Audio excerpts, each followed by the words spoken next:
Na primeira parte, então, a gente falou um pouco sobre os padrões globais na temperatura e na precipitação, correntes oceânicas, na distribuição de calor. E agora vamos falar um pouco sobre a variação sazonal no clima. Então, quando a gente fala em sazonalidade, a gente fala naquelas estações de verão e inverno, período chuvoso e seco, que acontecem e se repetem todos os anos. É um padrão sazonal, por isso que a gente chama de um padrão, né? A gente pode esperar, um ano de chuva pode chover menos do que o outro, mas a gente sempre espera que naqueles meses a gente tenha chuva ou seca, né? Então, basicamente a sazonalidade ela é determinada pelo deslocamento do zênite solar, ou seja, né, aqui a gente tem o nosso planeta, né, uma parte do ano a Terra vai girar num certo eixo e na outra parte do ano em outro eixo. Então ela faz esse movimento e este movimento também. Então, dependendo da época do ano, o Sol vai incidir mais diretamente em porções diferentes do planeta, o que vai afetar o clima, tanto a temperatura quanto a chuva. Então, a gente vê um exemplo aqui, três exemplos na verdade, da variação em milímetros de chuva, né? Então, em três locais, em Mérida, no México, Bogotá, na Colômbia e Rio de Janeiro, Brasil. O que a gente observa, né? Os meses mais quentes lá em Mérida, no México, ou quando o Sol está incidindo mais diretamente, Mérida, no México, fica a 23 graus de latitude norte. Então, quando o Sol está mais incidindo mais perpendicularmente na região de Mérida, a gente tem os meses mais chuvosos, uma maior evaporação de água, um maior também aquecimento do oceano. Mérida fica aqui próximo ao litoral. E a gente vai ver então que quando o Sol está passando nessa época do ano mais perpendicular à Terra, a gente tem esse período maior de chuva aqui, né? Depois a gente tem Bogotá, Colômbia, né? E vejam que Bogotá, Colômbia fica próximo aos 0 graus, fica próximo ao Equador. E se a gente observar aqui, a gente tem duas estações chuvosas por ano. Por que isso acontece, né? A linha do Equador, o Sol vai incidir mais perpendicularmente aqui na linha do Equador duas vezes por ano, né? Então, quando a Terra está inclinando nesse sentido, no sentido sul, né, vai haver um momento em que o Sol vai incidir mais perpendicularmente no México. Desculpa, em Bogotá, na Colômbia. E quando depois ele estiver voltando já a Terra para a sua posição inicial, para outra direção, ela vai passar de novo. Então, o que a gente observa em Bogotá, na Colômbia, são duas estações chuvosas e duas estações também moderadamente secas.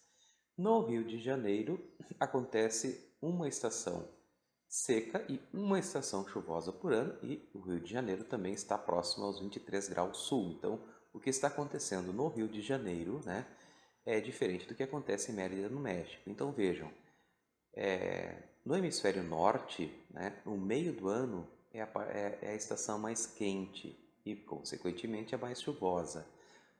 Ao sul da linha do Equador, acontece o contrário. A estação quente, nosso verão, ocorre, né, a partir de outubro, novembro, até março. Né? Então, isso se inverte conforme o hemisfério do planeta. Quando uma parte está muito quente e úmida, a outra parte do outro hemisfério está frio, né? Então, quando a gente tem verão no hemisfério sul, a gente vai ter inverno no hemisfério norte, tá bom? Aqui a gente vê a variação em Monterrey, no México, né? Vejam que a estação chuvosa, representada aqui pelas colunas, né? Maior pluviosidade, também é a estação mais quente. Essa linha aqui está representando a temperatura. Em Phoenix, Arizona, ele já está a 33 graus, deveria ter só uma estação chuvosa, né? Mas a gente tem também um inverno muito úmido em Phoenix, Arizona. Essa umidade do inverno no Arizona é causada por outros fatores, como, por exemplo, o aquecimento do oceano, correntes oceânicas próximas que trazem umidade aqui para o continente. Então, não está necessariamente relacionada só ao zênite solar. Em San Diego, na Califórnia, a gente tem até um contrário, né? A gente tem uma estação mais quente, né, e mais seca, e a gente tem a estação úmida vinda no inverno. De novo, a gente não tem aqui apenas o zênite solar influenciando na quantidade de chuva. Ele influencia, sim, bastante a quantidade, a temperatura em San Diego, na Califórnia, mas a quantidade de chuva já tem outros fatores associados. Então a gente não pode sempre afirmar que apenas o zênite solar faz com que numa região a gente tenha uma estação chuvosa ou seca. Quanto aos ciclos sazonais nos lagos temperados, isso é um fenômeno que acontece mais nas latitudes mais elevadas, né? Não próximo à linha do Equador, não aqui na Amazônia. O que acontece em lagos temperados ao longo do ano? Então a gente vê lagos, por lago a gente entende um corpo d'água muito profundo, certo? Com uma renovação de água relativamente pequena, né? Então ao longo do ano, dependendo da estação, a gente vai ter diferentes fenômenos acontecendo. Vamos começar pelo verão aqui embaixo, certo? Então no verão a gente tem a incidência de luz do sol. Então, imagine, vocês já foram aqui no Lago de Tefé tomar banho, provavelmente, né, numa praia, e observam que no meio-dia a temperatura da água na superfície é maior do que na região mais profunda, né? Então, a luz do sol incide sobre esse lago, o calor também incide, e ela vai aquecendo essa água superficial, certo? Então aqui na próxima superfície, pelo menos em lagos temperados, a gente tem água mais quente. E a água mais quente, ela também é menos densa. E a água menos densa, ela fica na superfície e cria essa estratificação térmica. Vejam que na superfície de lagos temperados no verão, a gente tem temperaturas variando de 22 a 18 graus. E a água quente não se mistura com a água mais fria e mais densa. E no fundo do lago, as temperaturas continuam baixas, entre 8 e 4 graus Celsius, né? Então, essa profundidade em que tem essa troca, né, de temperatura que vocês podem sentir tomando banho aqui no Lago de Tefé, a gente chama de termoclina, né? Então, é como se o lago fosse dividido em dois, a porção mais superficial mais quente e a porção profunda e mais fria. E aí no outono a temperatura vai esfriando, já não tem mais tanta luz do sol nos lagos temperados. O vento faz o que no lago, né? O vento ele faz com que ocorra uma mistura da água que estava no fundo com a água superficial. E os nutrientes que estavam lá no fundo acabam circulando por todo o lago, né? Imagina que aqui no verão a gente tinha uma alta produção de algas e essas algas consumiam os nutrientes. Quando essas algas morrem, esses nutrientes acabam indo parar aqui no fundo. E aqui no fundo não tem produção primária, né? Então a gente tem aqui uma porção de água fria e rica em nutrientes. Esses nutrientes se misturam no outono. Então aqui já não existe mais termoclima. Toda a água do lago está misturada, toda ela 4 graus Celsius. E quando chega o inverno mesmo, né, a água esfria mesmo, o gelo, a água tem uma característica, né, de que o gelo flutua, né? Então a água menos densa, né, abaixo de 4 graus, começa a subir. 4 graus Celsius é o ponto máximo de densidade da água. Então toda a água de 4 graus Celsius ela fica no fundo do lago, né? E a gente tem uma água um pouco menos densa a 2 graus Celsius e menos densa ainda a 0 graus, quando se forma o gelo. Então, o que acontece no inverno num lago temperado é a formação de gelo na superfície do lago e esse gelo serve inclusive como um isolamento térmico para que a temperatura aqui abaixo se mantenha, né? Então, o resfriamento dessa água aqui ele é mais lento por causa dessa cobertura térmica e a gente tem então a água de 4 graus Celsius, a mais densa, permanecendo líquida no fundo do lago. Isso é um fenômeno interessante da água e que permite que a vida continue existindo. Vocês já imaginaram se o gelo fosse mais denso, se começasse a resfriar de baixo para cima? Isso aqui viraria um imenso bloco de gelo, né? E congelaria todos os seres vivos. Eles não conseguiriam sobreviver no gelo o inverno todo, mas eles estão aqui embaixo numa água relativamente quente para os padrões de clima temperado, né? E a gente tem essa situação. E aí quando chega a primavera, né? A gente tem novamente o descongelamento desse gelo, né? E uma mistura da água do lago que ainda não recebeu calor suficiente para formar termoclina e o vento faz com que esses nutrientes se misturem. Então essa época do ano aqui, ela vai preparar o lago para o verão. Vejam que a gente não tem termoclina, né?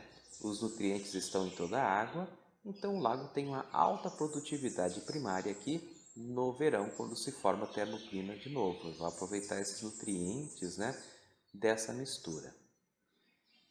O clima também, gente, pode passar por mudanças irregulares, tá? Se vocês conversam com os pais de vocês, com os avós de vocês, eles vão dizer que o clima hoje está maluco, que a gente não sabe mais, as secas estão mais piores ou as cheias, né? Isso de fato, né? Pelas mudanças climáticas a gente percebe que esses eventos extremos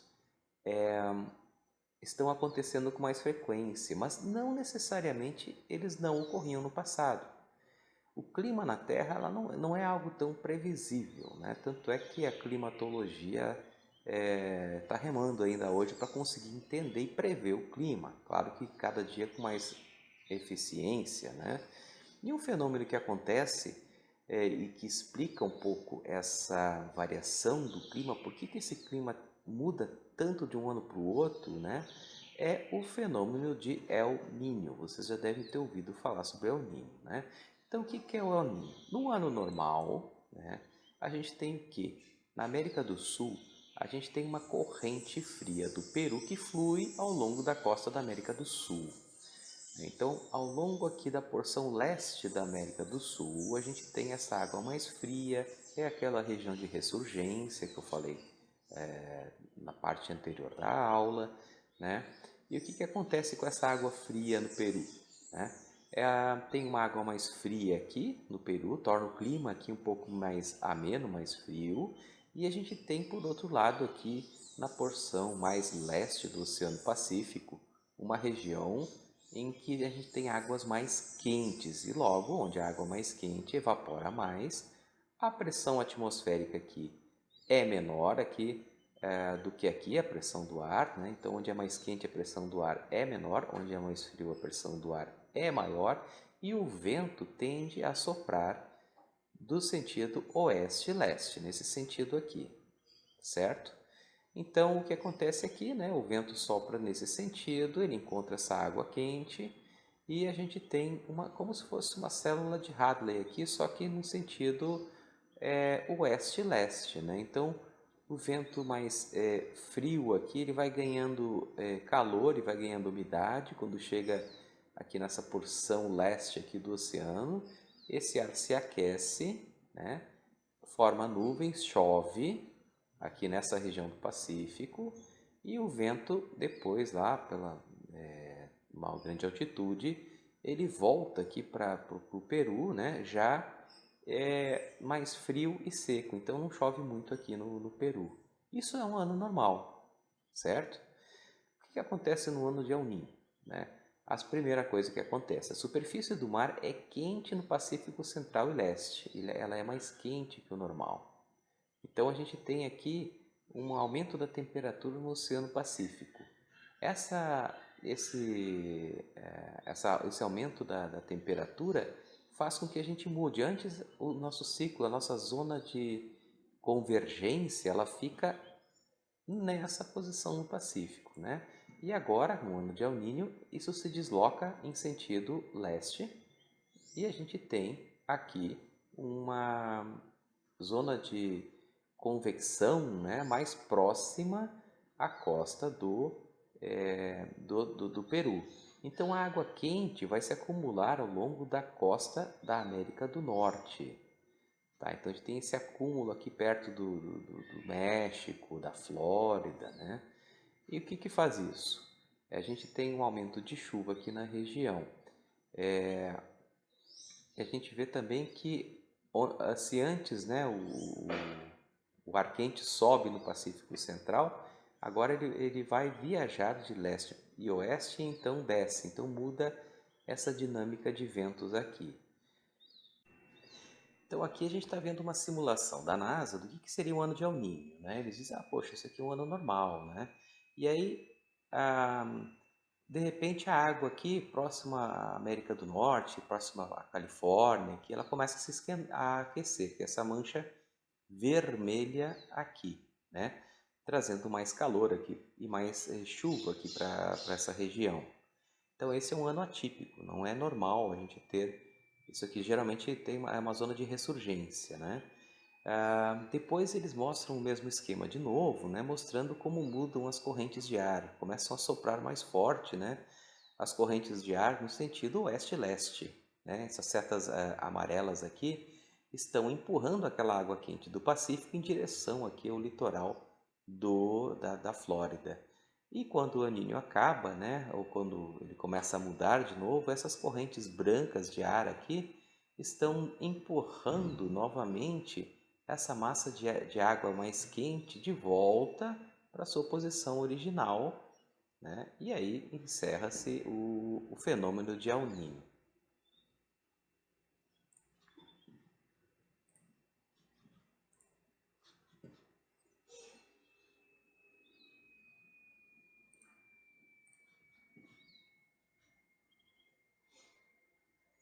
Então, nesse gráfico, a gente consegue ver anos em que houveram condições de El Niño, né? Ou seja, anos em que os índices de circulação de ventos demonstram que o El Niño estava acontecendo. Ele tem uma periodicidade de ocorrer a cada 2 ou a cada 10 anos, né? Isso também é um pouco imprevisível, né? Qual é o ano que vai acontecer o El Niño? A gente pensa no El Niño como algo muito anormal, mas é normal acontecer na Terra, só a gente só não sabe quando. Então a gente tem esses picos vermelhos aqui, né, como sendo anos em que tiveram El Niños. Vejam que 2005 aqui foi um ano muito seco aqui em Tefé, teve uma seca muito pronunciada e foi um ano de El Niño, né? Depois a gente tem aqui nessa figura, o El Niño acaba afetando o planeta de maneiras diferentes, tá, gente? Então lembro que quando ocorre o El Niño, o vento está soprando, né, a água quente em direção aqui a essa porção do Oceano Pacífico, né? Então isso muda o clima para úmido e quente. Essa cor azul é onde fica úmido e quente, né? Então a gente tem aqui no meio do Oceano Pacífico, a gente tem aqui na costa do Peru, né? Do Chile, a gente tem um clima mais úmido e quente. A gente aqui no Brasil tem um clima mais seco, né? Essa mancha marrom aqui, essas porções do planeta também um clima mais seco. Ela muda a dinâmica normal, entre aspas, do clima mundial, né? A gente tem aqui regiões, como eu falei antes, da Flórida, né? Aliás, desculpa, da Califórnia, um clima mais úmido ou mesmo úmido e quente, tá bom? Então, o que acontece no mundo quando tem fenômeno de El Niño muda de local para local. Aqui na África, por exemplo, é um clima quente e seco, né? Aqui também no Japão, aqui na Indonésia, quente e seco. Aqui no sul do Brasil a gente vai ter um clima mais quente, não necessariamente muda a pluviosidade. E um clima mais úmido aqui no Uruguai, Argentina, Rio Grande do Sul. Então essas variações elas são